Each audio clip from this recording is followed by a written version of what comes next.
I'm a licensed therapist, and these are the 5 signs you should probably fire your therapist and find a new one. The reason I'm doing this video is because within the thousands of interactions I have with social media followers, this question comes up all the time. Should I fire my therapist? Should I find a new one? It just doesn't seem to be working. Then they ask, should I tell them or just ghost? And my opinion on this may be different than the take of a lot of other therapists, and I'll share it towards the end. So here are my 5 signs on when I believe it's time to move on.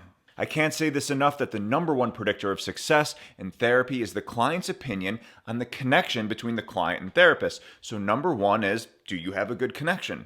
Some of the questions I think you could ask is, do I like them? Do I feel comfortable sharing difficult things with them? Do I think they have my best interests in mind? And if the answer to any one of those is no, then maybe it's time to move on. Number 2 is, do they seem engaged? Are they giving you thought out feedback? Do they seem to be not paying attention? Or worst of all, do they fall asleep in session?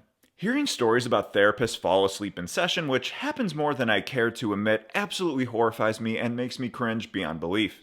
Whenever I see a new client, I ask them what their experience in therapy was like before, and if they had a bad experience, I ask them why, and they almost always give me the same answer. Well, they just seem to nod their head and never give me any advice or feedback. As a therapist, it's not our job to tell you what to do, but in my opinion, it's okay to give advice once in a while. Often that's why people are coming to therapy. Number 3 is, if you ever feel like the session isn't about you, this is not okay. If the therapist is taking the attention off you or constantly talking about themselves, this isn't normal. Imagine if you were getting a massage and the therapist threw you the bottle of oil and said, "Okay, my turn."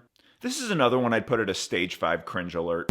Number 4 is that you don't feel like you're making progress in therapy. Therapy is all about making progress and taking steps to feel better. Look, it's not solely the therapist's responsibility for you to make progress. However, you should feel like the modalities they're using or the approach they're taking is leading to positive steps forward. Therapists are supposed to give you a treatment plan that you sign off on, and it's important to check in every once in a while and reflect on your progress together. Which brings us to number 5, which may seem obvious, but if you're asking yourself, should I find a new therapist? Or if you've made it this far in your video, that's probably a sign something may be off and that you should address the issue. If these questions are coming to mind, it's likely that one of the signs I listed before may be happening. It's important to trust your gut and go with your intuition. Now the question is, if I find myself in this situation, what should I do about it? Here's my opinion, and I think there are 2 ways of moving forward. The first option is simple, and it's to just go ahead and find a new therapist. You're the client and you really don't owe your therapist anything. The second option is what I lean towards most. My take is there's immense benefit to addressing the issue with the therapist directly. I know this takes courage, but therapy is often about addressing avoidance and being able to have intimate conversations even though they may be uncomfortable. The other benefit is that these conversations can often lead to the issue being resolved and the therapeutic relationship being repaired. Often therapists may think that sessions are going well, but the client may not agree. Therapists aren't mind readers, and we know that not everyone needs the same approach, and it's okay to ask for what you want because sometimes you may just get it. At the end of the day, therapy is about you, and you deserve to have a healthy therapeutic relationship that you feel you could benefit from.